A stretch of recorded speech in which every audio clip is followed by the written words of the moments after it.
All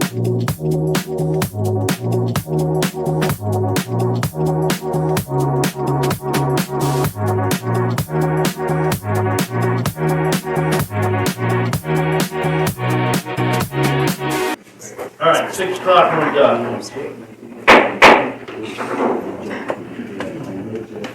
All right, can I call this meeting to order? Adoption of the agenda. Second. Motion is second, all in favor? Aye. Any opposed? Please join me in the pledge of allegiance.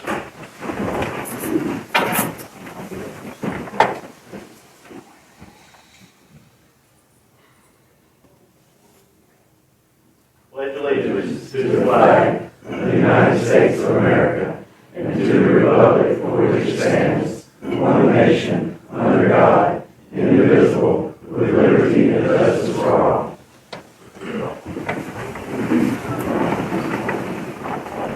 Appreciate everyone being here this afternoon.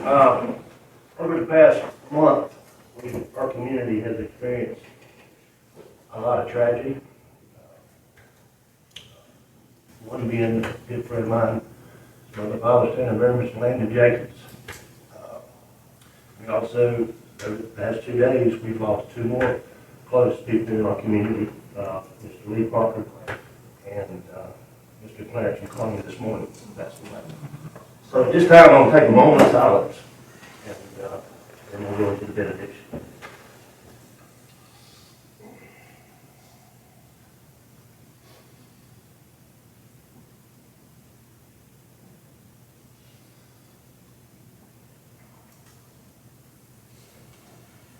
Our gracious Heavenly Father, we come to you this evening with a lot of sorrow.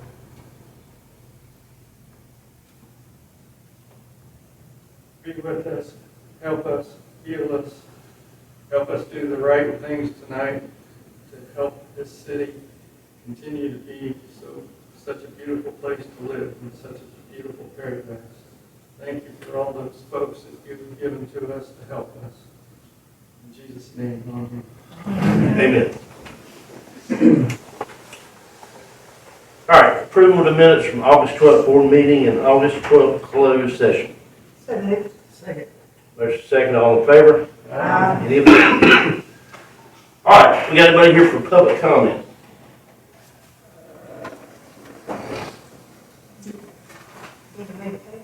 Yeah.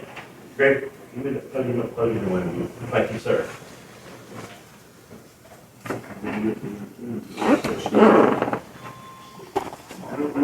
You got the sheet? Just see about it. Nobody? Okay. My name is Donna Scott, 1004 Lakeshore Drive. I'm here to, like I promised you, that it was time for the water monitoring team to give you an update every month.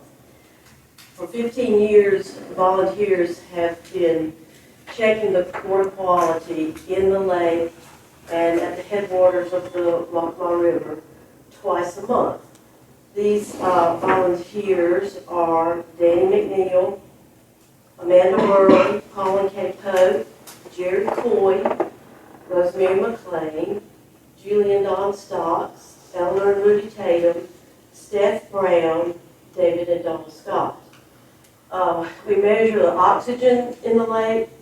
We measure the dissolved solids. The conductivity is the name of that measurement. We measure the pH of the lake, and we look for any E. coli. E. coli would be a sign that fecal matter was getting into the water. The water that comes out of the swamp is generally very acidic because of the tannic acids from decaying vegetation. But the limestone bluff that is along Lakeshore Drive neutralizes that pH, so the frequency of the pH in the lake is 7, which is neutral. And that's very unusual for lakes because lakes are generally very acidic, lower pH than that. We all know that Lake Waccamaw is unique. The equipment that we use for our monitoring, there is a meter that the two teams have to share because we only have one meter. The meter itself is $2,000. And there are personnel at headquarters at Coastal Carolina University that do some of the lab work. And it has never been, this project has never been funded by the town of Waccamaw. And we all know that when that lake goes, we all might as well just move on because the quality of the water in the lake is important to us financially and just for the fact that we're stewards of such a beautiful place. I would like to ask you to please consider some emergency funding right now. A lot of the grants have been cut to the program, and to also consider making it a line item in future budgets. It's almost a shame that we've never supported the program. So I'd like you to please consider funding. The volunteers are all trained, be approved to understand how to work the equipment and to understand what it is that we're doing. And some of us have done this for 15 years. The data that we collect is now admissible in court because we've done it longer than 3 years. So if something were to happen to the lake and somebody says, well, it's been that way, we can say, no, it's not. We've got proof. So please consider giving some funding to this water monitoring program. Thank you. Thank you, ma'am. Thank you.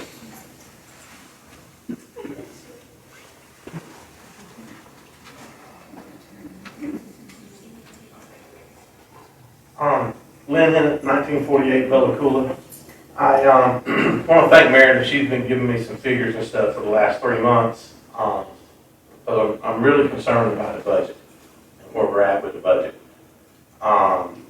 We all know that EMS transport was taken over by the town, and we were projected to bring in a little over $1 million in revenue from that. As of the end of the first quarter in actual collections, we are under $50,000 for the whole quarter. That means if you look at, just average that out for the rest of the year, we're just going to bring in a little over $200,000. We'd have to collect, starting right now, from this month forward, $89,000 a month just to break even.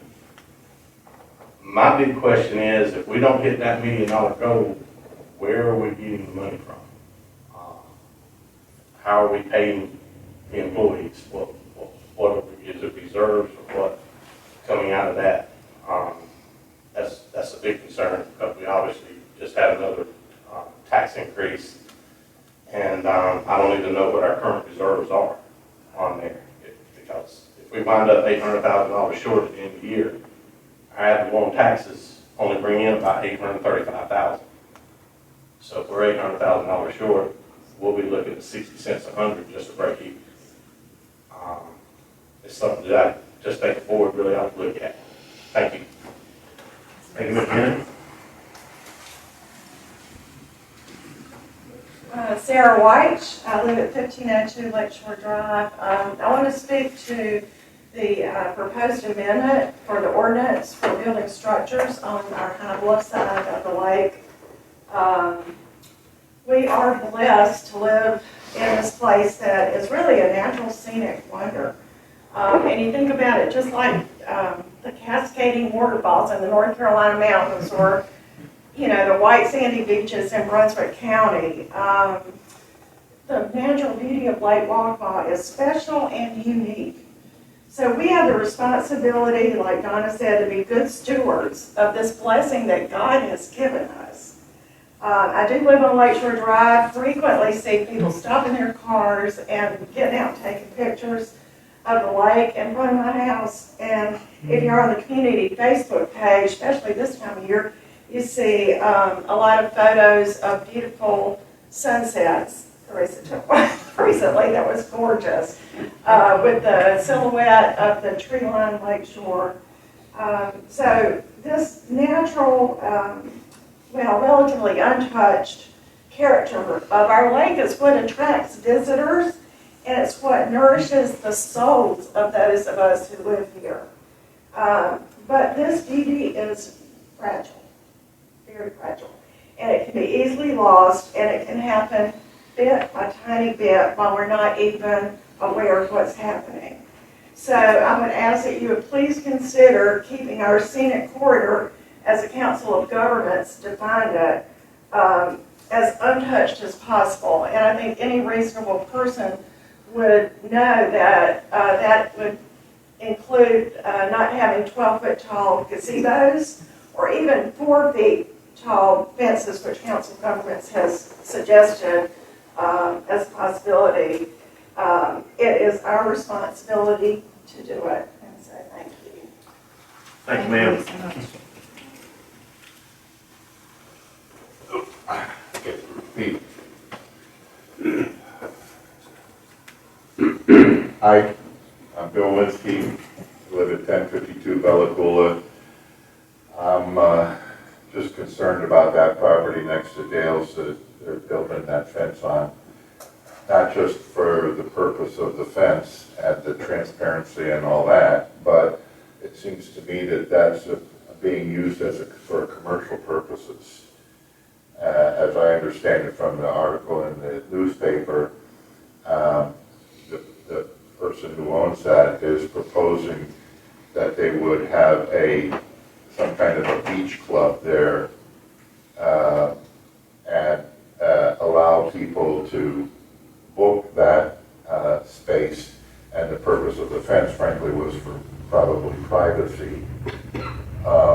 As I understood it, the only commercial property on the lake was Lynn's area, and that's it. And so if we're going to be turning these, and of course if that happens, can't anybody just start opening up these beach clubs? And I don't mean the ones that are related to the housing developments that, exist as they are now. But it just seems like that's one more step towards White Lake, which we should try and avoid. Thank you. Thank you, Thanks sir. so much.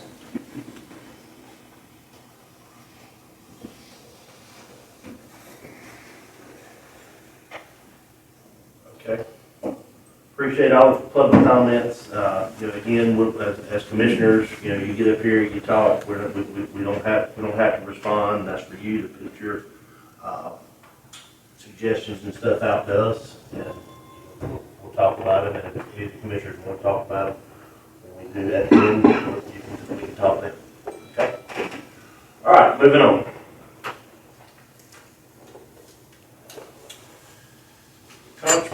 Comprehensive Transportation Plan presentation by Mr. Sam Boswell.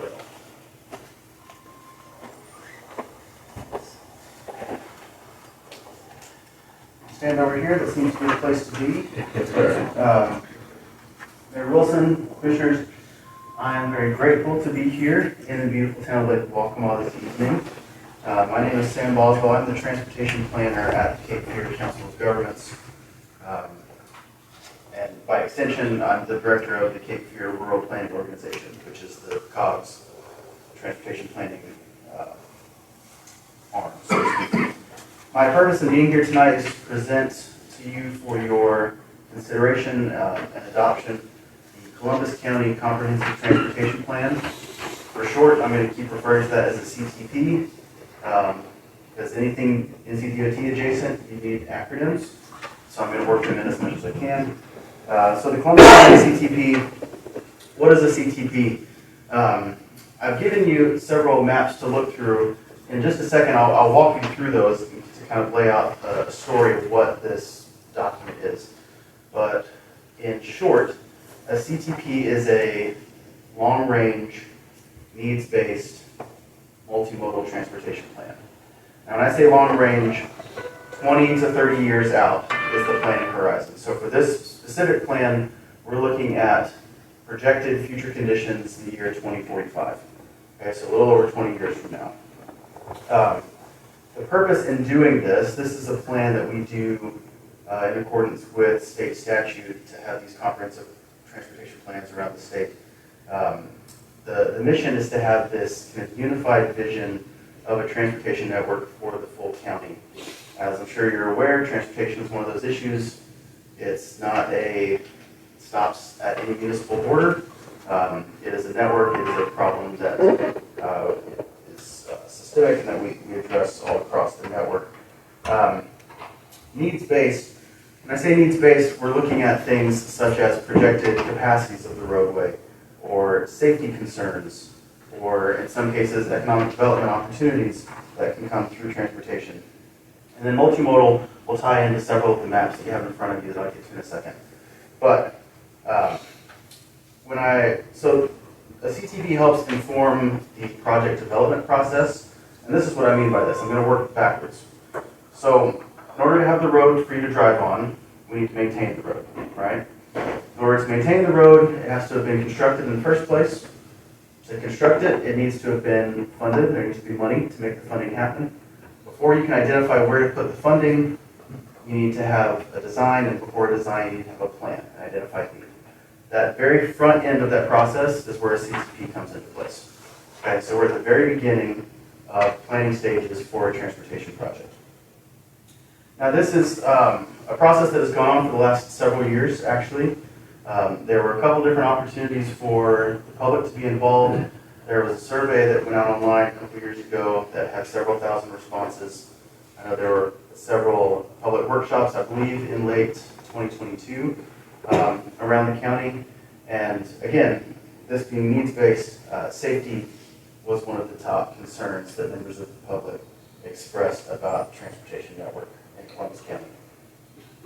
So at this point, I'm going to start walking you through these maps. And the way that you have it set in front of you is on the front of the page, it shows the full county, full Columbus County.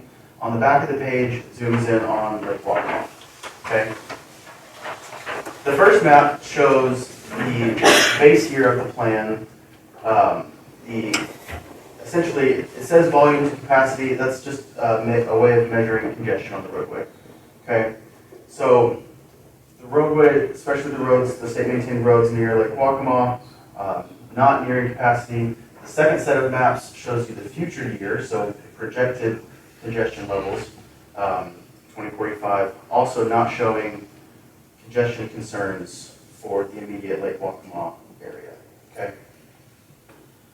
Obviously, as you see the county zoomed out, there's several areas where that is the case. If it's blue, it's nearing capacity, or if it's red, it's showing kind of projected to be over capacity with the current conditions, the current design of the road.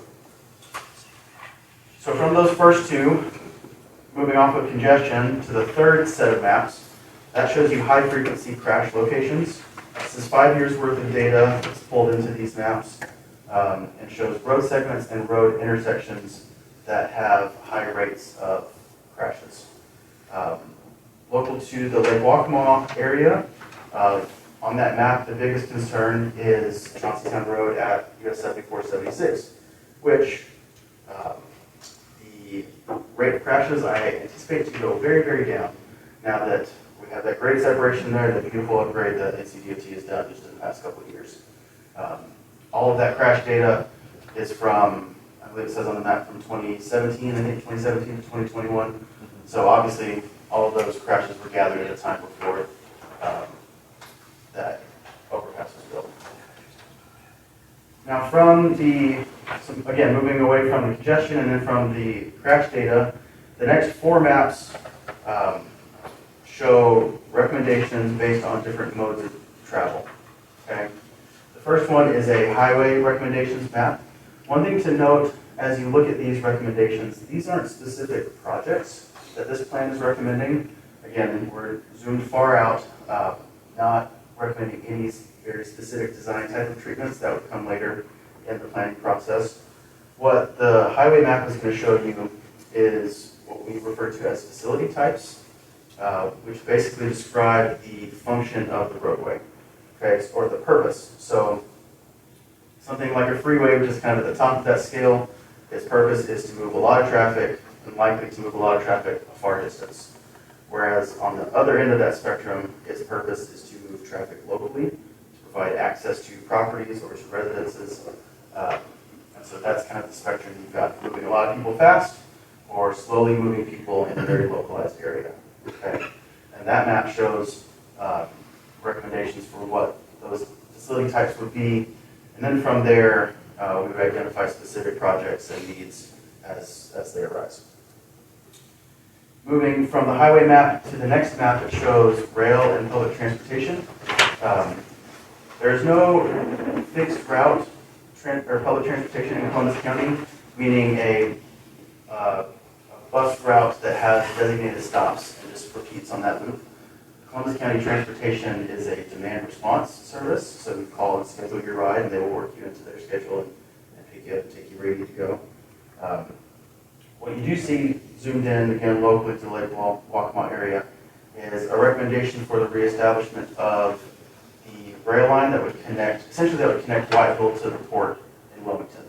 And that's what I mentioned earlier in terms of also identifying potential improvements within economic development lens. Also related to that, you'll see what's identified on US 7476. That's the regional Greyhound bus route that already exists that has a stop in Whiteville and continues on towards Wilmington, or vice versa. Is that in the blue and gray? That one, It's on 74. it's on 74. I believe it was a brown. It's on 74. It's on 74. It's the one. It's a brown and black. Okay, I got you. Yes, sir. Just wrapping up, just two more of the maps to go through, and they kind of go hand in hand. They're very similar. The first is bicycle recommendations, and then the last one is pedestrian recommendations. And what that's showing is identified locations where there could be either on-road or off-road bicycle improvements. An on-road improvement, again, nothing specifically kind of prescribed for any one area, but it could include something like a widening of the paved shoulder, right, to give you a couple extra feet for whoever's on a bicycle. It could even include something as simple as upgraded pavement markings of kind of acknowledgement that people are cycling along this route, all the way to the far end where it would be something like a multi-use path, which is a completely separated facility for people on bicycles to use. And then similarly on the pedestrian map, it also shows multi-use paths, but also shows sidewalks. Sidewalks where they exist, or perhaps where they need improvement, and also places in the network that could connect the gaps where sidewalks are not currently. So, just to wrap up, what do we use a CTP for? So there's a couple different things. A CTP is something that I reference. One of the primary parts of my job is to help identify projects for our region that can be submitted to NCDOT for funding consideration. One of the main places that I go to look are in the comprehensive transportation plans for each of our counties. Identify where the needs are. A lot of times when I'm submitting project ideas to DOT, they want to know, has this been identified in the plan? These recommendations are also valuable in land use decisions. You can use these as documented need for grant applications to show that these are needs that have been recognized. And then the local DOT offices also consult these plans when they're pursuing maintenance projects to look and see, okay, we're doing a resurfacing of this roadway. Is there a recommendation for on-road bike facilities?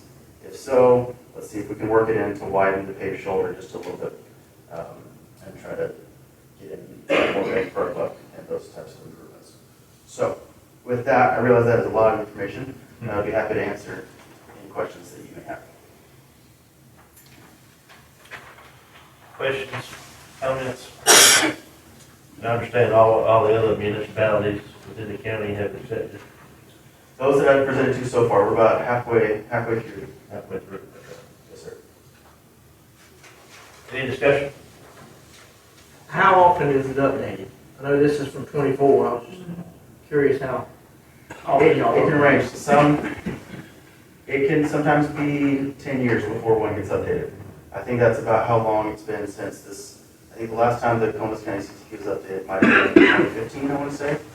Because it takes a few years to do, and then kind of working through others in the region. So roughly every 10 years, but that's not fixed. this is the type of plan, I mean, this is the plan that you're gonna utilize when you make suggestions, or anybody's gonna make suggestions to DOT to do improvements or do changes. It is one of the primary tools in my toolbox, yes, sir. It's not the only plan that I consider, but it's certainly one of the ones that I reach for first.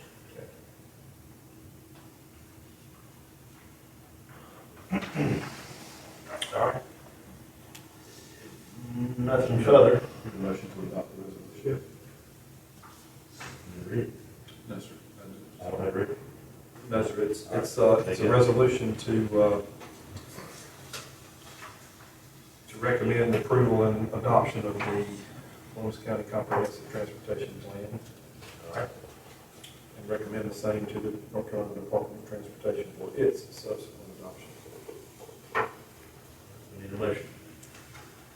Make a motion to accept.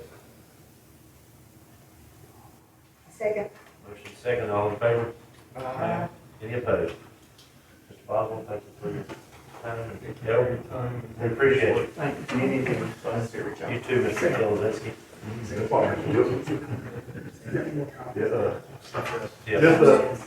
Just a quick note, if something Lee Parker is coming up, the Ken Clark, a great guy, man of the community here, he's received a promotion to go to our division office in Faircloth as our county division maintenance engineer. I'm currently the senior assistant district engineer. So while he's absent and that position is filled, please reach out if you have any. Before you leave, I need you to put your phone number on that board up there. No, I'm just kidding. I'm just kidding. Listen, we appreciate you. We do still need to talk about the speed limit on 214 Going through Wallace. They slowed it down to 35, and then we wanted it to go all the way past Brinkley Park. Before we picked up to 55. I think y'all made that request, and I have got some documentation at the office, and I'd like to review it, follow it with you, maybe tomorrow. Thank you.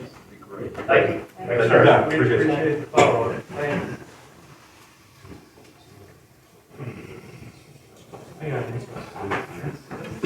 I didn't have to read that. How about that?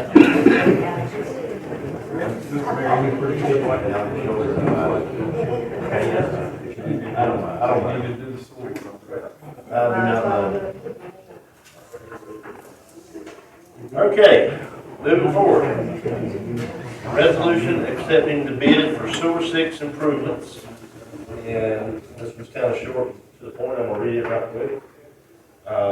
Resolution accepting the bid for Phase 6 Sewer Improvements Division A project, whereas the town of Lake Waccamaw has approved the Phase 6 Sewer Improvements project, whereas bids were solicited and opened on July 24, 2025, be it therefore resolved that the bid was tentatively awarded to the lowest bidder, T&H Construction of North Carolina, Incorporated, in the negotiated amount of $8,734,652.96. Whereas the officers of the town of Lake Waccamaw voted to tentatively award the bid to the lowest bidder unanimously at their regular public meeting on September 16, 2025. Resolved that T&H Construction of North Carolina Incorporated will perform the work contingent upon final approval by the North Carolina Department of Environmental Quality, Division of Water Infrastructure, adopted in public session the 16th day, September 2025. Mayor, can I just add one thing? Yes, sir. This was the bid that we discussed in previous meetings that came in at over $10 million. It was $10,075,466.65. And we don't have that kind of money to come in with that. So that's why when it says tentatively awarded, the engineers are working with them to scale the project down for it to fit into the funding that we have. And the initial bid came in how long ago? July 24th. Yeah. Well, that was actually the second running. The first running, we had no bids. And then on the second time doing it, which was July 24th, we got one bid, which was TNH. Mr. Mayor, you would need a motion to adopt, or to accept the lowest bid as stated in the resolution, and to adopt the resolution itself. Yes, sir. I need a motion to accept this lowest bid. Make a motion to accept this bid. Motion second, accepting the bid from T&H Construction of North Carolina. All in favor? Any opposed? We finally got one. Yes. And sewer six, brings, what that, I'm right with. Please excuse me as far as the coughing, guys. I'm feeling a little bit of residual and trying not to cough. So, Sewer 6 is a multi-phase project that has been in place for years, that encompasses everything, well, a lot of different things with the infrastructure of the town. It's covered projects that we've dealt with the wastewater treatment plant, the lift stations, some of the in-ground, the pipe, stuff like that. This is the third point in that phase of this project, and it originally was designed to deal with some, excuse me, manhole rehab, lift station, the wells at the lift stations. There was money in it originally for additional projects at the wastewater treatment plant, and this is also the one that is going to address the stormwater down here from by Dale's that goes down towards Canal, where there's a belly in that line, and that it needs to be replaced because that's the low point. What I can tell you that I can guarantee, that part of the project will stay in, because that part has to be, we have to rectify that problem and deal with that issue. But the engineers are working with the contractor to figure out, and with in conjunction with our public works department, to kind of look at it and see where we can scale back and what parts of the overall initial plan can be downsized for us to be able to still proceed and do what we can and maximize what funding we do have for the project. But it came in way over. It's just like everything else we've been dealing with. We get funding for projects, and by the time you get through the process and everything, the prices have gone up, and you're no longer getting funding. That's why a lot of the times we have to reach out to get additional funding. We're not going to get additional funding of $2 million to cover that bridge that gap. So they're working in conjunction to try to come up with what parts of it we will scale back. But that's what they're doing as far as the design and construction in this project. Thanks, sir. Okay, Ms. Meredith, finance report. We emailed out the tax bills or tax notices on August the 26th. And so those funds are starting to trickle in slowly. We did have a few that were actually deposited in August, surprisingly. Bless you. Moving along, in the finance reports, there is an error, and it has been addressed. In the report, the inspector's salaries has been going, or being attributed to the administrative side instead of coming out of the inspections department. And we are working to rectify that situation so that you will have completely accurate numbers. The expenses are shown in here, though. They're just in a different department. Do you all have any questions or concerns? Thank you. Mr. Manager. I think it's contagious. Once I started coughing, I got everybody, so I apologize. I hate that. The minute I started coughing, I heard it going down the line. Good evening, everybody. A couple things I want to go over with you. We'll touch on it again. I'm going to start with the lighthearted stuff. Safe Night is going to be October 25th. We are looking for people that want to have booths at the event. And the two people that are going to be our points of contact with the town are Chiefs Finch and Sasser. So reach out to them and talk to them. We want to have a lot of people in the community having booths out at the event. We've really been successful with this in the past. It's just like it says, Safe Night. It's an option that keeps the kids off the street and puts them in an environment where they can enjoy the holiday and get treats and candy and stuff in a safe area that's managed properly, and they can go out there and have a good time. So again, that's going to be on October 25th. We will hit on that again next month, but we're looking right now to focus. The reason I'm putting it out is we need more people to reach out and want to do booths. So again, that's Chief Finch and Sasser, if you guys would put that out to everybody. And I believe Ms. Parker is putting all this information out. Okay. Let's see, next, tonight, there is an emergency services training going on. It's starting at 6 o'clock. It's going to be out, it's going on at the park. And the reason I'm letting you all know this is because it's fire and EMS training along with flight training. So there's going to be a helicopter coming in and out. We don't want you all, I know when we get the helicopter coming in and out, the phone starts ringing and people start asking what's going on. So this is all training, and they're just working on being better at their craft. So that started about an hour ago, hour and a half, 6:30, half an hour ago. Yeah, I'm sorry. Let's see, dam project.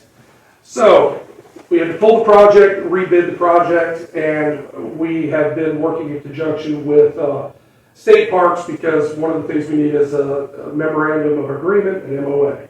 That was part of the bill. Well, we've been hounding them relentlessly, trying to get them to give us the document. And we still don't have it in hand, but what we do have is notification from OSBM, which is the Office of State Budget Management, who are the people that write the checks for the project, that are saying that they're giving, they've been in contact with state parks, and to clarify, they're giving us order to proceed with bidding out the project and moving forward with putting together the bid that is going to be a design and construct project. And so the RFQ is going back out on Thursday. It's going to be advertised, and we're going to reach out. If there's anyone that anybody knows that may be interested, have them, the ad is going in the paper on Thursday. It'll run for the next 2 weeks. And we've got it posted anyplace else currently? Not currently, but we will post it on the website. Okay. And we're going to reach out to some of the companies that had reached out last time or after they missed the deadline, and we're going to reach out to the ones that we have contact information for and let them know the bids that we're going to be accepting bids again. Any questions on that one? The other ones were pretty self-explanatory, but any questions on that one? Glad we got to go ahead. Well, I will say this. There was a timeline. I want to say this. I want to be clear on this. We're in a time right now where a lot of people want, they want to promote divisiveness, or they want to look at it and say, one of the hot button words is transparency. And what I'll tell you is this: we're too small a town to, one, want to be divisive, and two, we want to be absolutely transparent. So what I tell you is, very simply put, there are steps to a process to check all the boxes, and you have to follow those. And if you don't, you could put your funding at risk. And very simply put, when we did this and we went through this process before, basically one of the boxes didn't get checked. Something that was a second advertisement that was supposed to go in a newspaper, and it didn't happen. And so rather than try to proceed without it or hoping, it's not going to be an issue, we don't want to risk the funding. We don't want to do anything that anybody could misconstrue as not following procedure. So we pulled the project, waited until we got clarification from OSBM to make sure we were good to go, and now we're rebidding it. And we're going to make sure we don't lose the funding, and we're going to proceed with the project correctly. Thank you. Any other questions? What else you got? What else do I have? You covered that one. I thought it was pretty good. I mean, I interpreted dance. No, Meredith, did I cover all the bases? Yes, sir. Okay. Thank you, ma'am. Thank you so much. Thank you. Yeah, if you guys have any questions about anything else, I will go into some other things that I didn't touch on real quick. We're still dealing with the same issues that are frustrating. I know it's frustrating to the community. It's absolutely frustrating to me that right now, well site 3, we were waiting for so the engineers have come up with a solution to the issue. They've tested it, done all the issues that they need to do to fix that problem that ensured that well site 3 stayed offline. That being said, we are now waiting for state approval to approve what they've engineered and designed so they can tie it into the system. So even though even though we've got it solved, the issue that's solved, and it sounded like a broken record because it seemed like I was saying the same thing and giving the same briefing month after month. What we're currently waiting for is the state to approve their solution so we can proceed. Once the state approves that solution, then the first thing they're going to do is pour a concrete pad out there to put the pump in place. But they're not going to do that until the state approves it. So that's where we're at on 3. On 4, the project's still moving along. It's AC Shelties, the same people that did 3. They're finalizing right now. They're just waiting in limbo again for Duke Power and State Parks to figure out how hard it is to go 200 yards to connect power. It's outside of the state, we waited a year and a half for the state to give us an easement for us to go in and proceed. And now Duke has come to the state and said that the power source they want to tap into is 200 feet outside of that easement.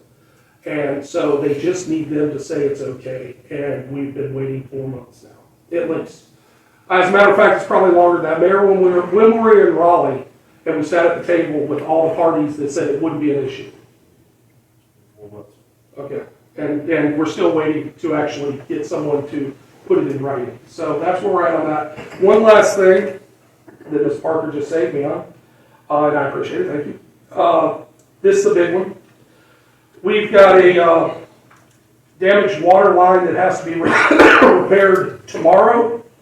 And so at 9:30 in the morning, water is going to be turned off from 2310 Canal all the way down to Waccamaw Shores and will affect Wooded Acres. They're hoping it will get done in a couple hours.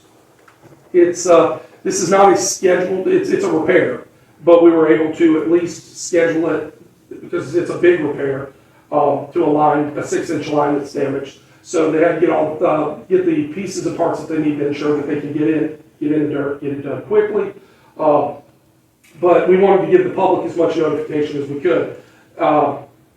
Ms. Parker's made sure that it went out on auto or rotodial to the affected parties as much as we could ensure that those people were notified that way. And it was also put on socials and notifying you all tonight. Ron, is Greg in the hallway back there? Greg, you got anything you want to add to that? We'll try to get the water on as fast as we can. As far as any convenience. They haven't gotten the ground open yet, but they know that we do have a leak, and it is a 6-inch line, so that's a substantial line, but it's not a massive leak. Right now, from the top, if you're above the ground, it looks like a trickle, but you don't know what you got till you get in there, and they don't know how much they'll have to replace, but they've got all the parts necessary to get it done. Teams standing by, ready to go, and they're going to hit it at 9:30 in the morning. We were trying to find a time that we could schedule it with them to minimize the impact of the community. We don't want to do it, of course, at times where people are at home trying to cook or anything. We're looking at trying to go with a window that just is the least disruptive. So that's where we're at on that. And now I think that's it. See, now you wish you hadn't asked me anything else, right? Yeah. Wish I hadn't gave you the cough drop. All right. I do appreciate it, though. Thank you. Thank you, Damon. Okay. I do not. I'm good. Good. Ron, you got anything about there you want to add? I'm good. I was going to just say tonight the helicopter, so it was already covered. So say, is it back at the voice on? No, it's going to be. Or Regular Park, okay. Okay. Mr. Finch, I see you standing back there. You got anything? Mr. Marlowe? All right. Nothing further. Second. Motion second, all in favor? Any opposed? Thank you everyone for being here. Thank you.